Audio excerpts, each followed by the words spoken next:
बताओ कि शरद पवार को बोला जाएगा, उद्धव ठाकरे को बोला जाएगा, मोदी को बोला जाएगा, और जब मेरे रसूल के बारे में बोला जाएगा तो तुम सब गूंगे बन जाओगे, तुम कुछ नहीं बोलोगे।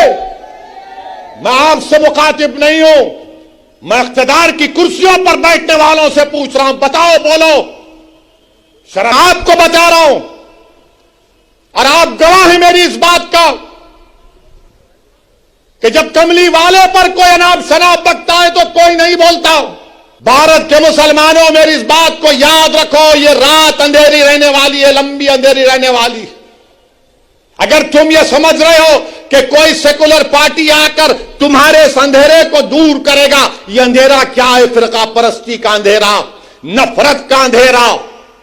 इस अंधेरे में अगर रोशनी अगर कोई पैदा कर सकता है तो आप और हम कर सकते हैं। आप एक चिराग जलाओ अपनी सियासी ताकत का, एक चिराग जलाओ। इस चिराग में तुमको तेल की जरूरत नहीं, इस चिराग में तुमको अपने आंसुओं की और अपने जज्बात की जरूरत है। तुम एक चिराग जलाओ इन तूफानों में, इन नफरत के तूफानों में। इस चिराग को जलाओ और अपनी रोशनी से तमाम माहौल को मुनव्वर कर दो। अगर आज आप खामोश बैठ जाएंगे तो फिर आने वाली नस्ल आपको जवाब नहीं देगी, आपको जवाब देना पड़ेगा। मेरे अजीज दोस्तों और बुजुर्गों, हिजाब, हलाल गोश्त, मस्जिद, अज़ान, CAA सब पे होते होते अब टीवी पर अल्लाह के रसूल सल्लल्लाहु अलैहि वसल्लम की शान में बकवास भी हो रही। एक अंग्रेजी टीवी चैनल के ऊपर भारतीय जनता पार्टी के स्पोक्स पर्सन एक मोहतरमा साहिबा ने रहमतुल्लाह अलमीन सल्लल्लाहु अलैहि वसल्लम पर अनाप शनाप बोल दिया, हमारी उम्मत की मां पर कुछ बोल दिया। मैं पूछना चाहता हूं, क्यों नहीं कांग्रेस बोलती इसके ऊपर, इसके खिलाफ? क्यों नहीं राष्ट्रवादी इस पर कुछ बोलती है? कौन बोलता है? मुसलमान ही बोलता है। असदुद्दीन ओवैसी बोलता है। हैदराबाद में आज कमिश्नर ऑफ पुलिस हैदराबाद के पास एक कुल जमाती डेलीगेशन गया। मगर आपको बता रहा हूं और आप गवाह हैं मेरी इस बात का कि जब कमली वाले पर कोई अनाप शनाप बकता है तो कोई नहीं बोलता।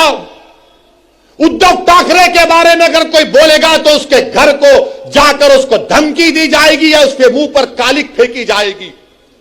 शरद पवार पर कोई बोलेगा तो थप्पड़ मारा जाएगा। शरद पवार के बारे में कोई लिखेगा तो उस एक्ट्रेस को जेल में डाल दिया गया। तो बताओ कि शरद पवार को बोला जाएगा, उद्धव ठाकरे को बोला जाएगा, मोदी को बोला जाएगा, और जब मेरे रसूल के बारे में बोला जाएगा तो तुम सब गूंगे बन जाओगे, तुम कुछ नहीं बोलोगे। मैं आपसे मुखातिब नहीं हूं, मैं इख्तिदार की कुर्सियों पर बैठने वालों से पूछ रहा हूं, बताओ, बोलो। शरद पवार के बारे में बोले तो थप्पड़ मारकर ऐनक तोड़ दिए। उस एक्ट्रेस ने कुछ कहा तो जेल में डाल दिए। मोदी के खिलाफ लिखे तो जेल में डालते हैं, योगी के खिलाफ कुछ बोले तो जेल में डालते हैं। और रसूल अल्लाह सल्लल्लाहु अलैहि वसल्लम की शान में को अनाप शनाप बकता है। अरे खाली नारे लगाने से कुछ नहीं होता। मैं जो कह रहा हूं सोचो उस बात पर। जब अल्लाह अकबर कहते ना तो उसके माने समझो। मेरे अजीज दोस्तों और बुजुर्गों, आपकी खामोशी मुझे शिकवा इन तमाम पार्टी से नहीं है, मैं आपसे शिकायत कर रहा हूं। मैं आपके सामने अपना दर्द बयान कर रहा हूं। मैं अपनों के दरमियान में खड़े होकर आपसे भीख मांग रहा हूं। मुझे उनसे उम्मीद नहीं है, मुझे आपसे उम्मीद है। अगर मेरी बात कड़वी लग रही तो अपना एक दीवाना बेटा और भाई समझकर माफ कर दो, मगर मेरा हक बनता कि मैं तुम्हारे सामने बोलूं। अगर तुम्हारे सामने नहीं बोलूं तो कहां जाकर बोलूं, बताओ। मेरे अजीज दोस्तों और बुजुर्गों, इसीलिए आपको अपनी एक सियासी ताकत को मजबूत करना है, चाहे जिले सतह पर हो, बल्दिया का इलेक्शन हो, जिला परिषद का इलेक्शन हो, असेंबली का हो, पार्लियामेंट का हो, आपको अपनी आवाज उठानी चाहिए, नुमाइंदा होना चाहिए। मत जाओ इन लोगों की बातों में कि ओवैसी खड़ा होगा तो उन्होंने जीत जाएंगे। अरे जब मैं नहीं भी खड़ा हो रहा हूं तो जीत रहे ना।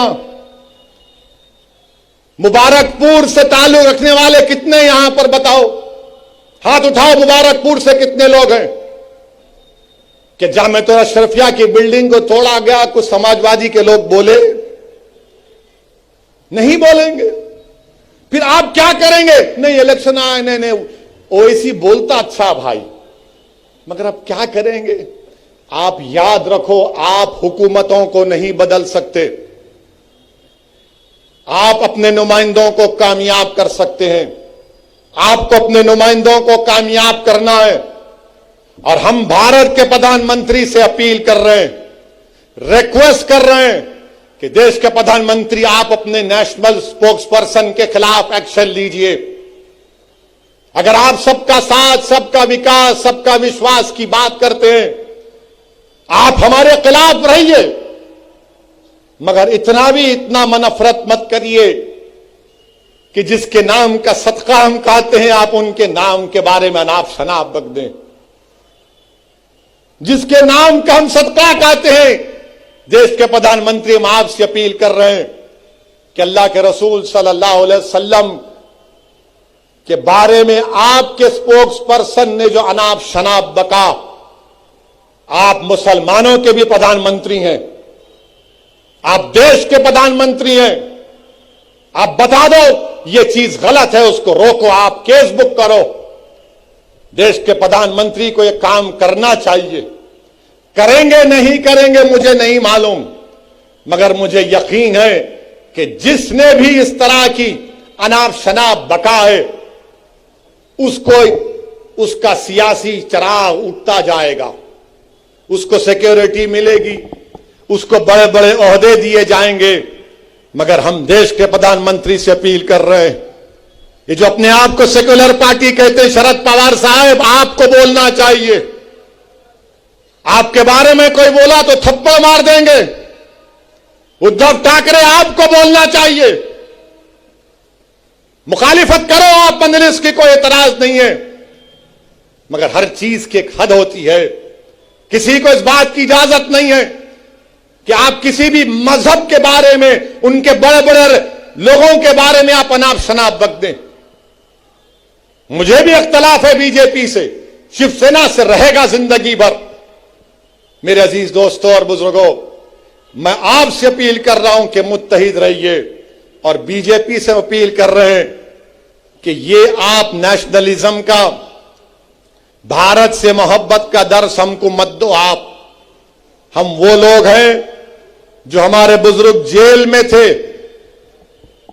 एक खत भी हमारे बुजुर्गों ने अंग्रेजों से माफी का नहीं लिखा। क्या अल्लामा फजल खैराबादी ने काला पानी की सजा में को अंग्रेजों को खत लिखा? फांसी पर चढ़ गए मोदी जी, अंग्रेजों के खिलाफ माफी नहीं मांगी, पेंशन नहीं लिया अंग्रेजों के खिलाफ, अंग्रेजों से अंग्रेज का घर नहीं लिए। हमने कहा यही हमारा भारत, हमारा घर है, लड़ेंगे, अंग्रेजों को भगाएंगे या फिर अपनी जान को कुर्बान कर देंगे।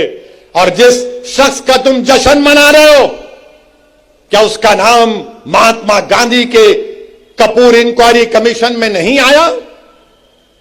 जो महात्मा गांधी के कत्ल में कॉन्स्पिरेटर है। सोचो, अगर गांधी से मोहब्बत है तो जबान पर गोडसे और गांधी के कातिलों का नाम नहीं आना चाहिए। मेरे अजीज दोस्तों और बुजुर्गों, आपका बेहद शुक्रिया कि आप तशरीफ लाए, और आपसे अपील करता हूं कि अपनी दुआओं में खालिद गुड्डू के लिए और नवाब मलिक के लिए दुआ करिए। अस्सलाम वालेकुम व रहमतुल्लाहि व बरकातुहू।